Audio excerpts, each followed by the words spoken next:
Ang pulong sa Dios buhi ug nagalihok nga gamhanan, labi pang mahait sa espada nga duhay sulab, ug modulot ngadto sa gitagbuan sa kalag ug espiritu, sa mga lutahan ug sa mga kauyukan, ug motugkad sa mga hunahuna ug katuyuan sa kasing-kasing. Ang tibuok nga kasulatan gipaginhawa sa Dios ug may kapuslanan alang sa pagpanudlo, alang sa pagpamadlong, alang sa pagpanulid, ug alang sa pagmatuto sa pagkamatarong aron ang tao sa Dios mamahingpit, masinangkapan alang sa tanang maayong buluhaton. The harvest truly is plenteous, but the laborers are few. Pray ye therefore the Lord of the harvest, that he will send forth laborers into his harvest. And let us not be weary in well-doing, for in due season we shall reap, if we faint not. Thy word is a lamp unto my feet, and a light unto my path. And the gospel must first be preached to all the nations. My son, do not forget my teaching, but let your heart keep my commandments. For length of days and years of life and peace they will add to you. How happy are those who hear the word of God and obey it. But be ye doers of the word, not hearers only, deceiving yourselves. For I am not ashamed of the gospel of Christ, for it is the power of God unto salvation to every one that believeth, to the Jew first, and also to the Greek. For therein is the righteousness of God revealed from faith to faith, as it is written, the just shall live by faith. Sa dili pa kita magapadayon sa atong pagtuon sa pulong sa Dios niining adlaw, before anything else, if you are a believer in the Lord Jesus Christ, be sure you have named your sins privately to God the Father. God's word in 1 John 1:9 says, if we confess our sins, God is faithful and just to forgive us our sins and to cleanse us from all unrighteousness. Human imubuhanta ka na, you will be in fellowship with God, filled with the Holy Spirit, and ready to learn Bible doctrine from the Word of God. You know, and if you have never personally believed in the Lord Jesus Christ as your Savior, the issue you are facing is not naming your sins. The issue is faith alone in Christ alone. John 3:36 says, he who believes in the Son has life. He who does not believe in the Son does not have life, but the wrath of God abides on him. Therefore, let us pray. Let us pray. Lord, we pray that you use me as your instrument to touch others' lives. Help me not to be concerned about what title I hold, but instead that my life might show others your grace. It is so stunning and amazing, the moment by moment, minute by minute, hour by hour, day by day, year by year, you stand by our side. You never leave us. You never change. Your faithfulness never wanes. Your love for us is always constant. We thank you, Heavenly Father, that your grace is sufficient for all that we do and for all that we are. We also appreciate the fact that we have an eternal security in you that cannot be shaken regardless of the circumstances, regardless of politics, regardless of the status of our nation, regardless of the simple circumstances of our lives. We now pray that the doctrine might be real to us, that our minds might be open to what we are about to study. We ask all this in Christ's name. Amen. Here we are once again, karong adlaw. Nagauban na sa kita. Nagapasalamat kita sa Dios sa iyang paghatag kanato og maayong panglawas. I hope you are, and we are alert with a clear mind. We're still breathing. We are alive and kicking. Kining tanan gumikan lang sa kaluoy, gugma, kortesya o grasya sa Dios. Dili kita takos niini. We don't earn it, we don't work for it. Kay kini grasya. Okay, magapadayon kita sa atong paghisgot sa atong dugukan sa atong hilisgutan nga mao ang hypostatic union of the Lord Jesus Christ.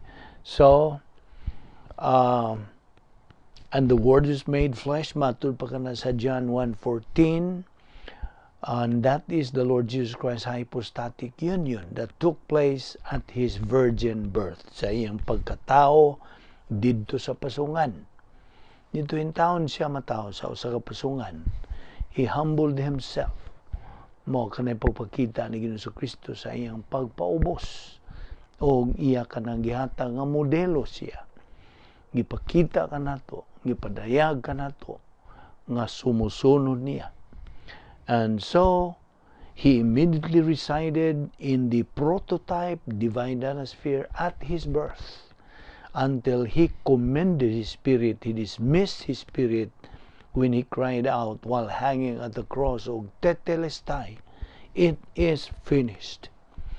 Diha sa Lucas 23:46, Father, into Thy hands I commend my spirit. Mao kanay gilitok ni Ginoong Kristo samtang nagabitay siya dito sa cross. Karon nga mga anak kita sa Dios, we are commanded in Ephesians 5:18 to be filled with the Spirit. Diya sa Acts 1:8, the Lord Jesus Christ said, the Holy Spirit will come upon you.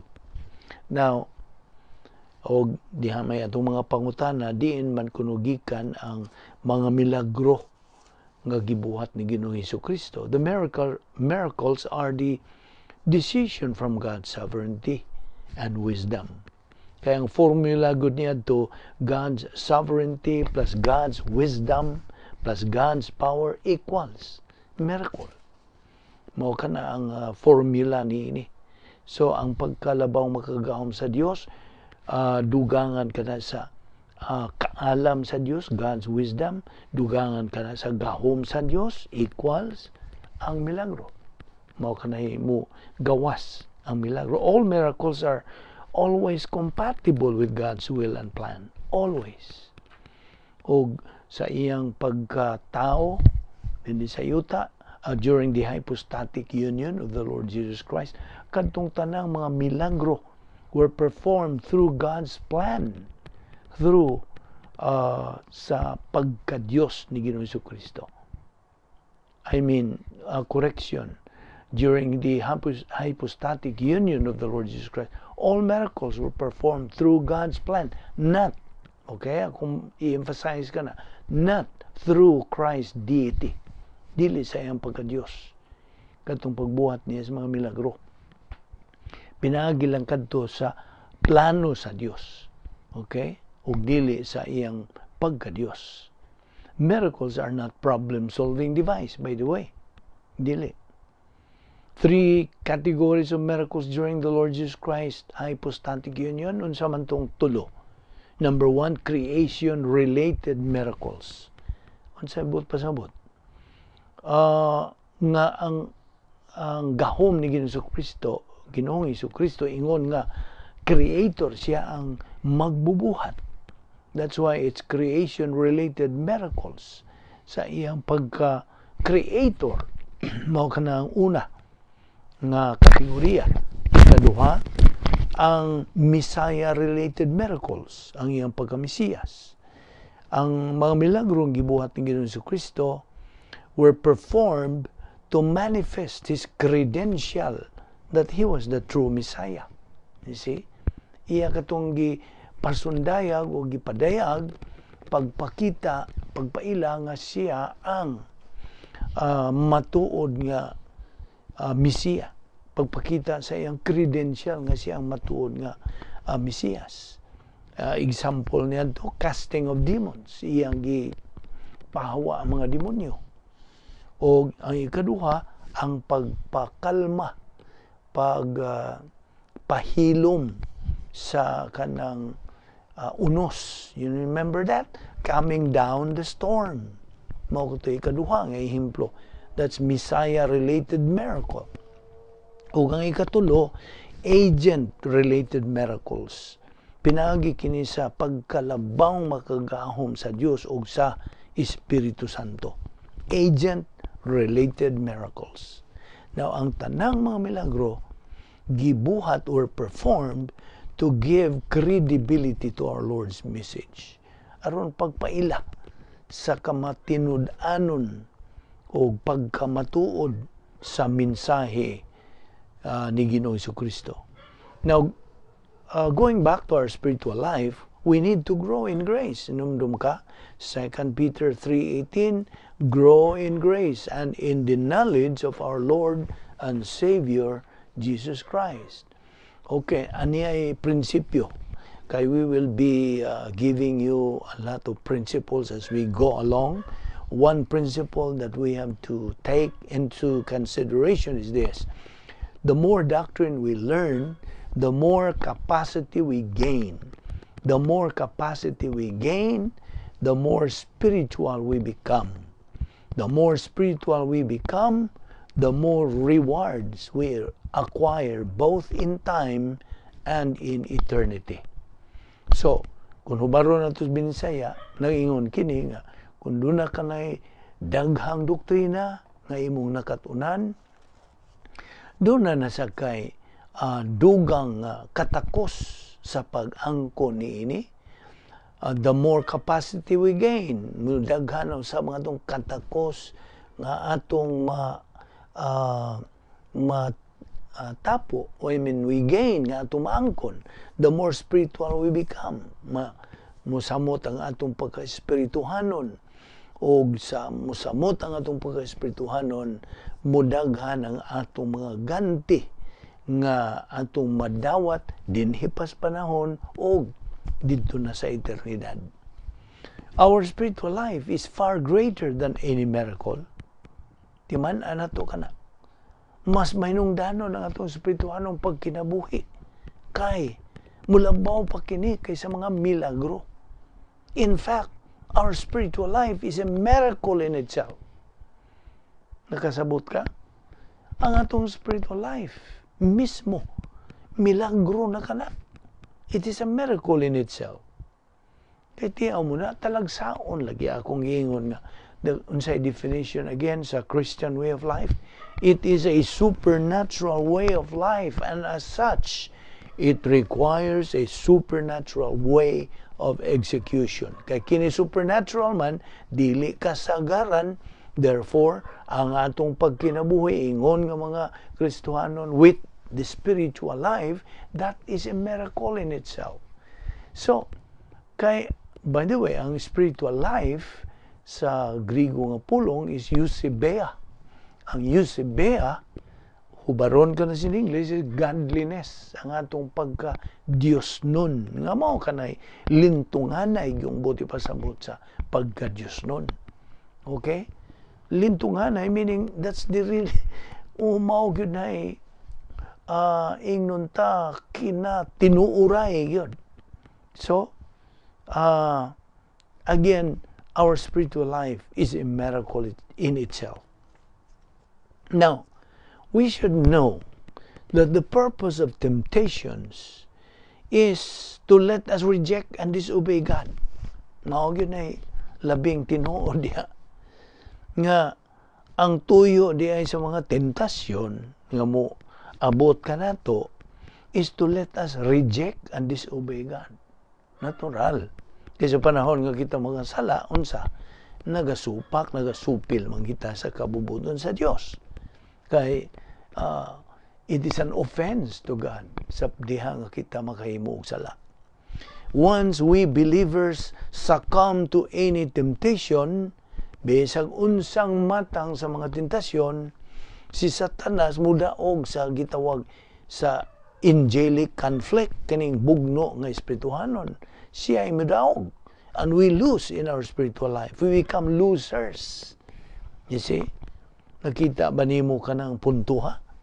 Sa panahon nga kita mahisukamod sa pagbuhat sa tentasyon, we succumb to the temptation.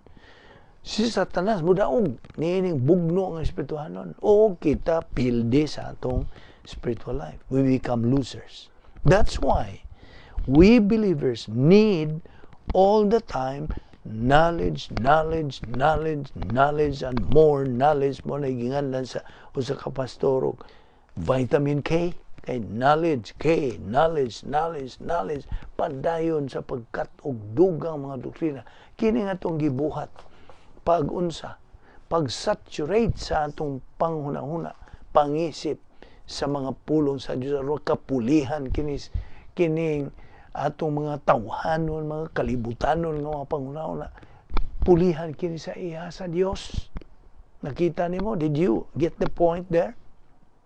Now, to me, excuse me, ang John 8:32, nagasulti diya, you shall know the truth, and the truth shall make you free. Now, therefore, if a believer lacks or does not have doctrine, unsa may kasulti, is he free or not? He is not free. So, he is just in bondage to the old sin nature, Satan's agent. He is a loser. Now, buot ka bang maingon niya na? I don't think. Can you afford to be a loser? So, akong balikon, if a believer lacks or does not have doctrine, he is not free. He is just in bondage. Ubo siya sa pagdumala sa iyang kinaiyang makasasala nga maoy ahente ni Satanas. So, that believer becomes a loser. Pildero siya. But it's always a matter of choice na pod. You see, kanunay ginang mutigbabaw kining maong principle. It's a matter of choice. But we are the only one who is answerable, responsible, and accountable for any decision we make in life.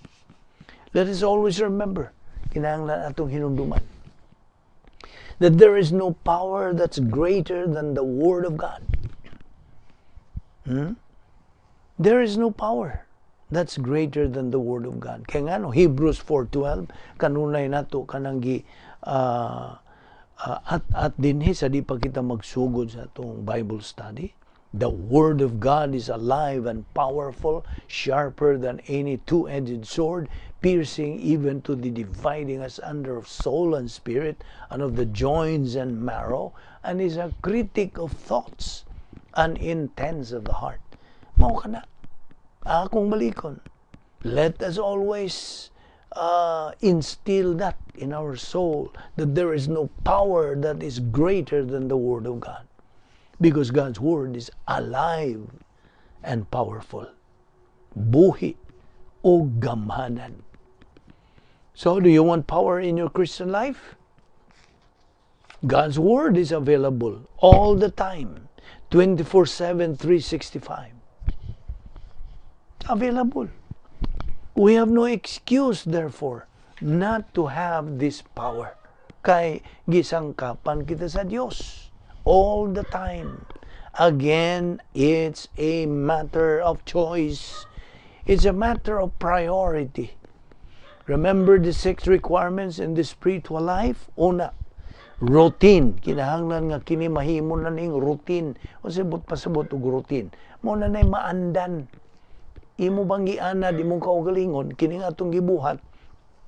Imo nang giana di mong kaugalingon sa pagtuon sa pulong sa Dios, pagpaminaw niini hangtod mahimong tinuod na gyud kini sa imong galamhan.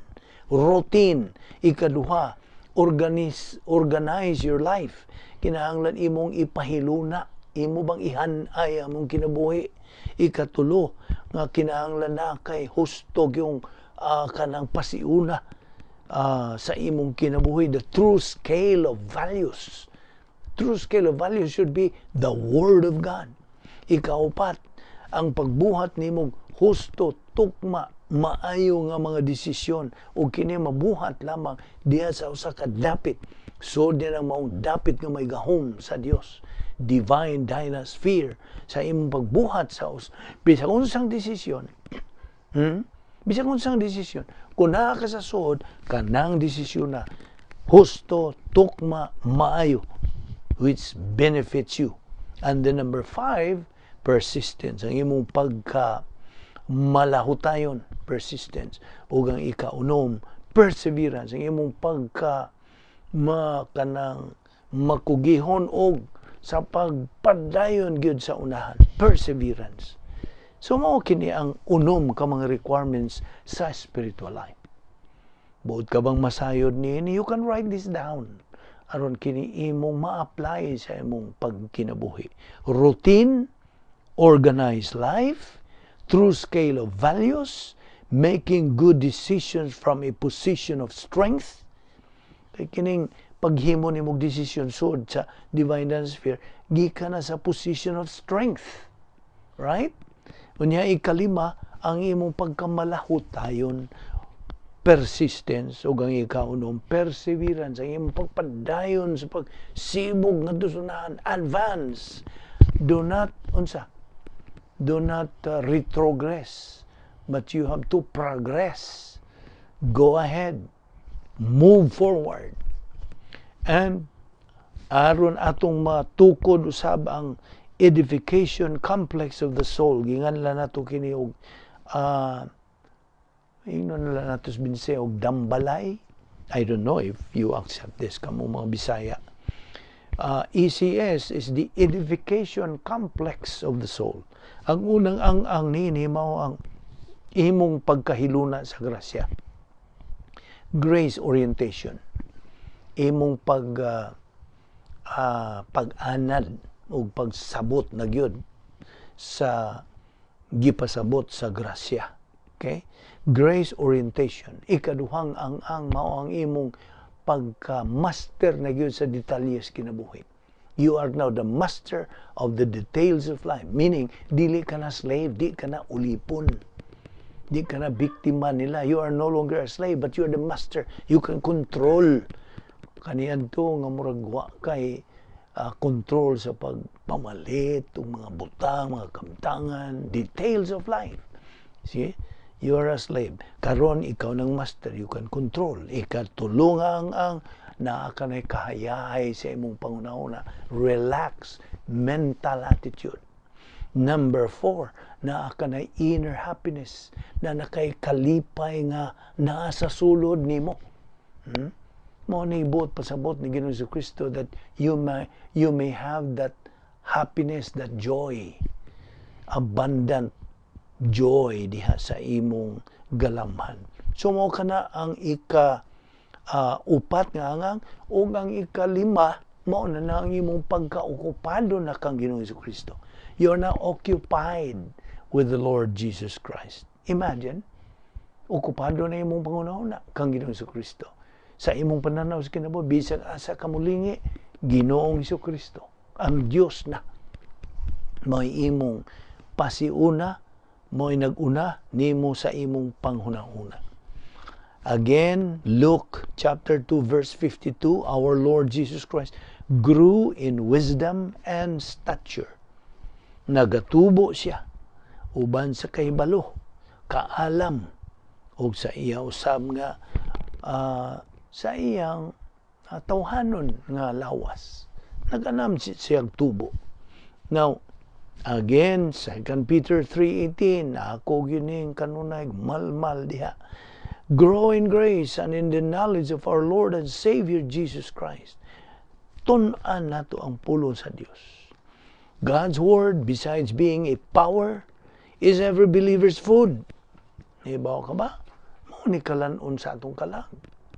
Pakanon na atong kalag. Na mao na, pagtubag sa pangutana nga no magyong kadaan-law magita magtuon sa pulong sa Dios. Kadaan lang ta magtuon sa pulong sa Dios aron kita magmadinaugon batok sa atong kaaway nga espirituhanon si Satanas o mga demonyo o ang mga sistema ning kalibutan, kining kalibutana gidumala ni Satanas o mao nga kita himuon sa Dios nga mga mananaog, winners rather than losers din sa walog sa mga luha. They call this the valley of tears. Okay? So, buot kitang mahimong mananaog in every day, every moment of our life by staying inside the divine danosphere, o kita gamit niya ng napo ka mga paagi sa pagsulbad o mga suliran. The 10 problem-solving devices nga gisangkap sa Dios alang kanato nga mga magtotoo. Imagine, gihatagan isang kapan ta sa Dios og 10 problem-solving devices.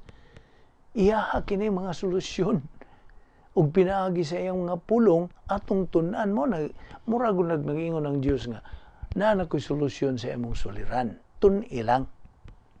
Tun-i sa akong mga pulong. Na diha tanan. Kung di ka magmahay ka na tanang solusyon sa imong mga suliran. That is how to be a winner. Subuot ka bang winner?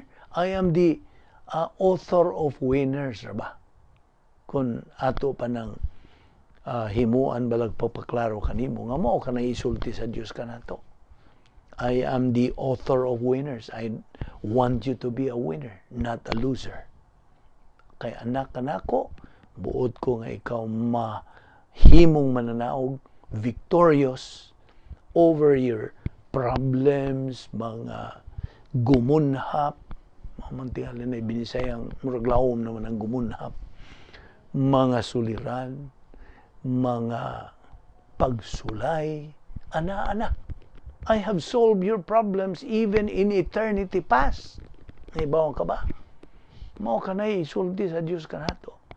Sa wapang tanan, wapaning kalibutan, wapang tanan. In eternity past, gisulbad na sa Diyos ang imo ug akong mga suliran. So, that's how to become a winner. Makahimo kita in a relaxed manner. Kaya nga no, buod sa Diyos nga ikaw hayahay ng imong panguna-una. Malipayon ka. He is the author of all these things. Ug kining tanan nga itong sige, yaw-yaw din sige, isgot ni ini, tanan sa iyang mga pulong. Mao nang hagit kitang mga magtuto, tun-i, atong tun-an, ang huna-huna ni Kristo. 1 Corinthians 2:16. Mga huna-huna ni Kristo, huna-huna sa Dios ang atong gitunan. Ug ato kini gitunan aron mo sod sa atong huna-huna, aron mo ni atong gamiton sa paghuna-huna. Ug ang resulta mo paghimaya sa Dios. Nakakita ka ba klaro niya na? Can you understand that?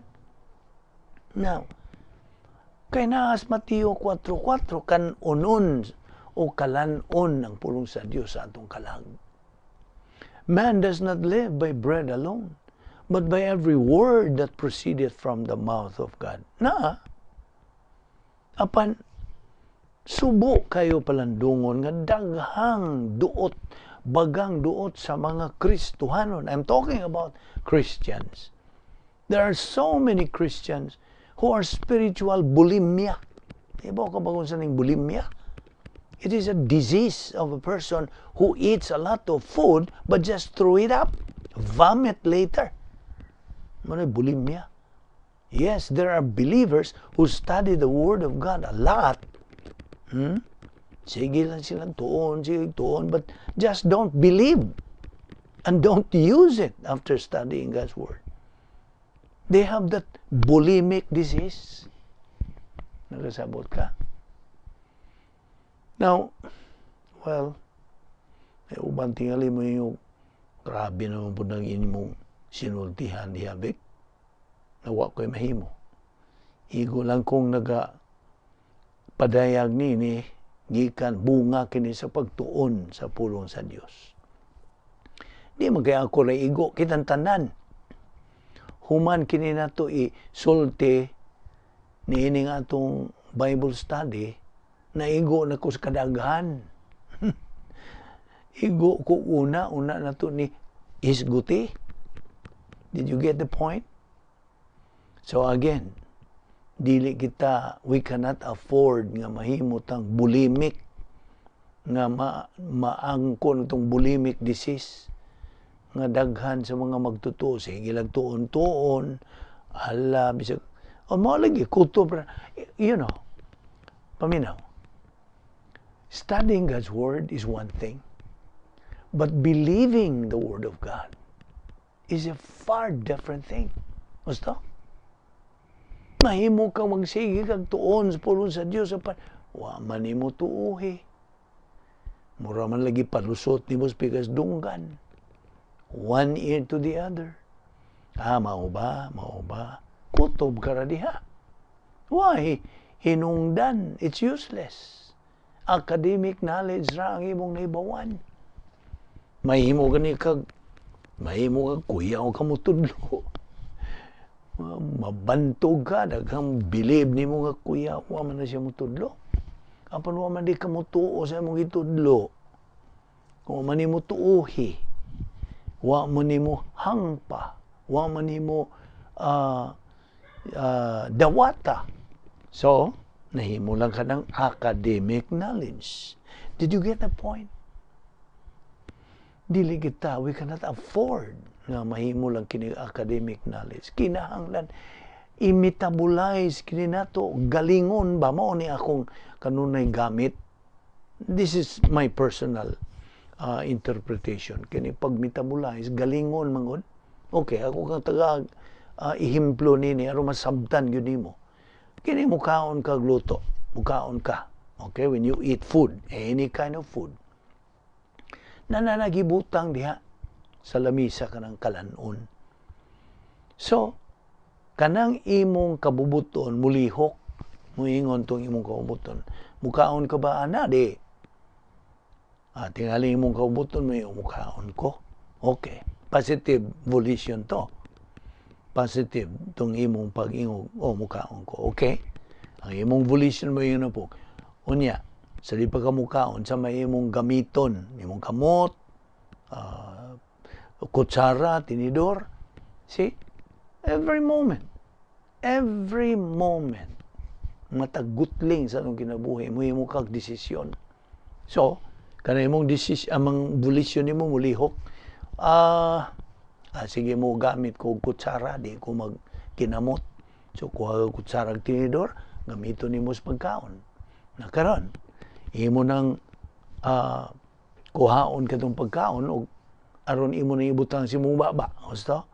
So, pagbutang nimo sa imong baba, okay, aron imo usapon, katong imong volition mo ingon na po, usapon ba na nimo di? You see? Sige, lihok yun ang imong kabubuton. Unya mo yung usapon. Okay, positive. Ang uban mo yung, di ko mo usap. So, iyang gigamit, negative volition. Okay. Nakaron, pag humana ni mo butang sa baba ni mo ang imong pagkaon o imo na kanang usapon, nya, unsay sunod? Naa pa ba'y paglihok sa mong kaubuton nga unsa na inighagbong na din sa mong tiyan nga moingon tayo mong kaubuton. Unsa man na, galingon man mo o di? Nawa na. Ang imong kaubuton stops to move there. Di na. Kaya nga no, ang paghagbong na sa imong pagkaon sa imong tiyan, sa imong istomago, wala kay mahimo. Ang Diyos na ang bahala niyan to. Iya na tong unsa. Iya na tong ihagbong dito o galingon. Namo na na. Galingon na to dito o mahimo na ka ng energy. Kaligo ni mo kay mo. Ano to naman itong sa yung pagkaon ni mo, mga utan, mga karne, o kung sa pa to, shrimps ba to, o ka na galingon, o mo adto mo dagan dito sa tanang silda ni mo, aron hatagan ka nagkusog. Mao pa na example sa unsa, sa metabolism. Ang paghimo ni mo, dungog ni mo sa pulong sa Dios, ato nang gitandi sa pagkaon nga musod sa mong tiyan. Kaya pagpaminaw gud sa pulong sa Dios, pila to kabahin ang atong utok, duha, left lobe and right lobe. Okay? Kini ba nga atong brain, nagingos mga bata, utok brain, okay, duha kabahin, left lobe and right lobe. Ang left lobe mo ay tigdungog, hearer. Ug ang right lobe mo ay doer, tigbuhat. Karon, sa pagpaminaw nimo sa pulong sa Dios, kanang imong nadungog musod sa ear gate, sa atong mga duha ka dunggan, musod sa left, o kini imong nasabtan. Okay, nasabtan nimo. Okay, nagasabot, klaro kayo. Sabtan nimo. Apan, dihara kutob ka na kundi nimo tuuhan. Okay? Kundi gani nimo natuuhan mo yung ang kasabot man ko, pero kung tuo. Okay, volition gihapon. Wa man nimo tuuhi, so magpabilin lang diha sa left lobe, magpabilin ka na nga unsa academic knowledge. Ang academic knowledge has no validity. There is no spiritual value. Kana dili magamit sa among espirituhanong pagkinabuhi. Dili. Gawas lang until and unless imong tuuhan katong imong nasabtan, nadungog nga pagtudlos pulong sa Dios, o kana balhinon, kinsa mo balhin? Espiritu Santo. Kay may gamit naman ka sa imong pagtuo. You see, faith is the issue there. Once you put faith on what you have heard, what you have understood, God, the Holy Spirit's responsibility now moves, and He will let it move and transfer it to the right lobe, which is the door lobe. Mao na tigbuhat o imong tuuhan, imong manggituhan pinagi sa imong pagtuo. I mean faith, nilihok na imong pagtuo.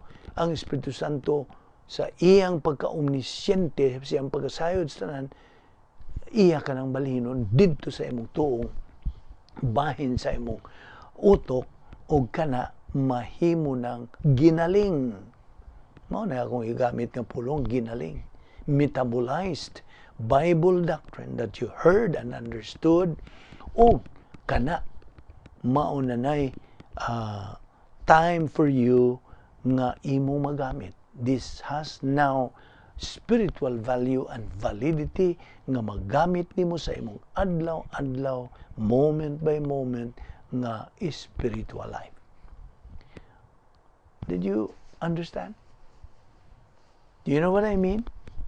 So mao kini ang pagpasabot kanimo unsa ka mayong danon gyud ang pulong sa Dios sa imong kinabuhi. Ug mao na kana ang process gi andam kini sa Dios nga mulihok sa atong kinabuhi.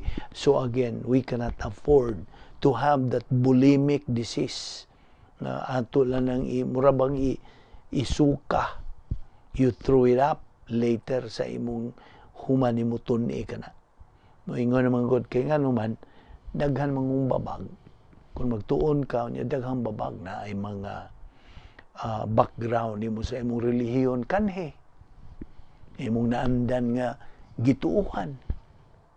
Mo na ginganlan sa in English o unsa preconceived notions. Okay? Preconceived notions. Mao ni mohimong babag sa imong pagdawat sa kamaturan. O kana lihok sa relihiyon. Unsa ang relihiyon? Ace trump of unsa? Ngadto sa mga magtotoo. The devil's ace trump. Mao kini iyang unsa? Epektibong hinagiban ni Satanas. Kinsa man ang author o founder, leader sa relihiyon? Si Satanas. Okay, gamiton niya mga tao. Si Satanas. So therefore, we have to be very, very discerning. Especially nowadays, nagikinahanglan nato labaw sa ubang panahon ang pulong sa Dios. Hinagiban sa matag magtotoo. Batok ni Satanas o ang iyang mga demonyo na nagalibot kanato. The world, the devil, and the flesh. The three major enemies kanatong mga magtotoo. So, gikinahanglan ang atong pagbarog na karong panahon. Kay gihagit na gyud ang atong baruganan ingon nga mga Kristohanon. O God is just waiting to unsa for believers to respond to God's unsa stimulus. Kay daghan mang mga magtutuo pod nga negatibo ang ilang pag-respond sa stimulus. Baw ka, any stimulus in life, gakinahanglan og tubag. Gusto? Og kanang tubag niya na naapoy resulta. Okay?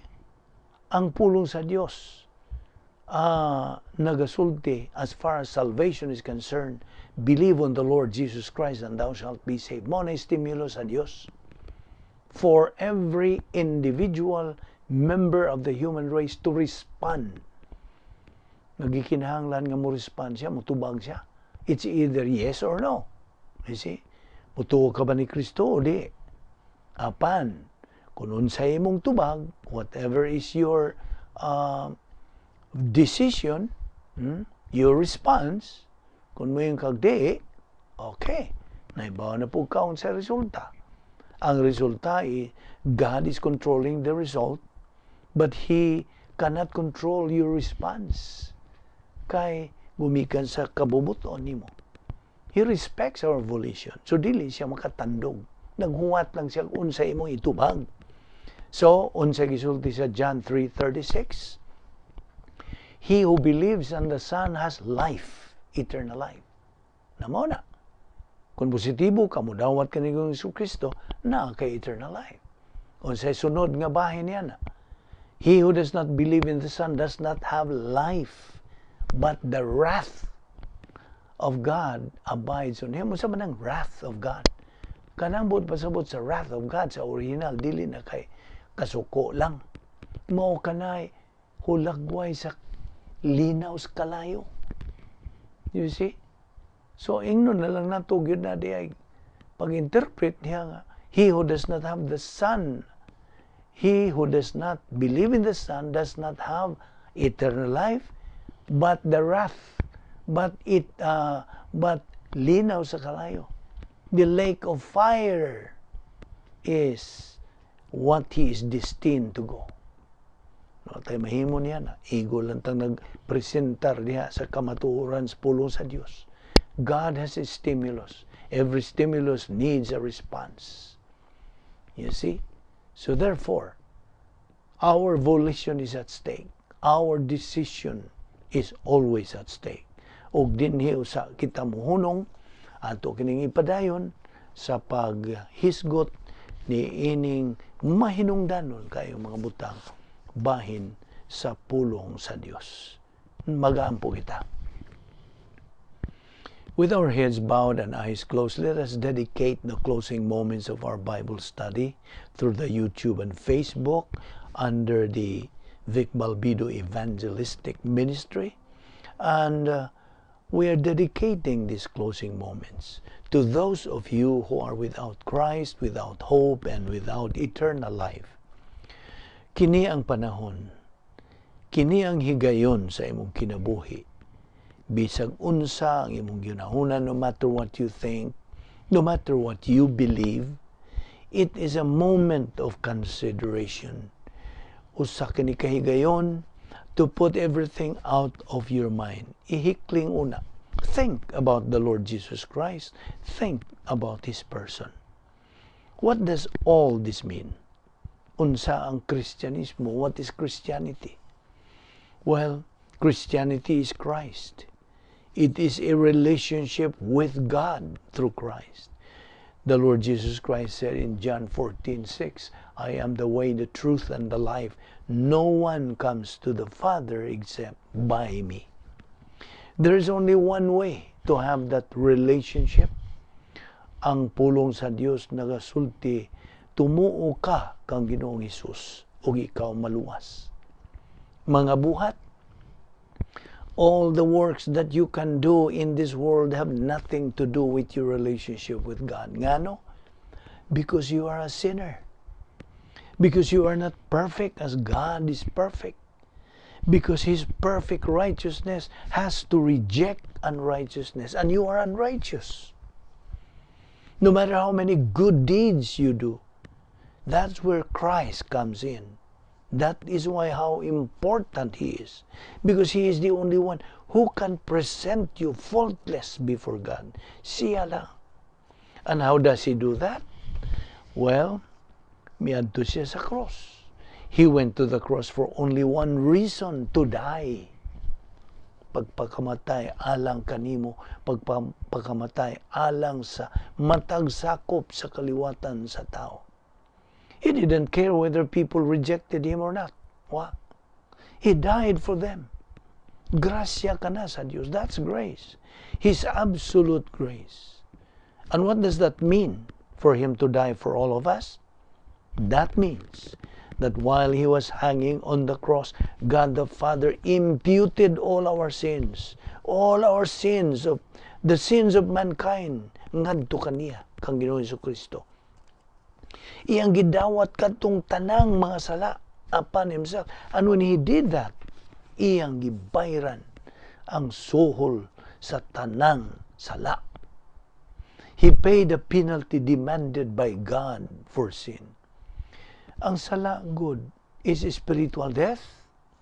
And what we mean by spiritual death? Pagkahimulag, total nga paghimulag sa tao gikan sa Dios. That is what we mean by spiritual death. Jesus Christ died a substitutionary spiritual death so that we don't have to. Hence, sa diha ang balaang kasulatan magaingon, God so loved the world that He gave His only begotten Son, that whosoever believes in Him shall not perish, but have eternal life. So, tumuo ka kang Ginoong Hesus, ug ikaw maluwas. Let us pray. We thank you, Heavenly Father, for that so great salvation through your only begotten Son, the Lord Jesus Christ. May God the Holy Spirit challenge us to execute the unique spiritual life just so we can attain the capacity stage in the glorification of you. This we all ask in Jesus' name. Amen.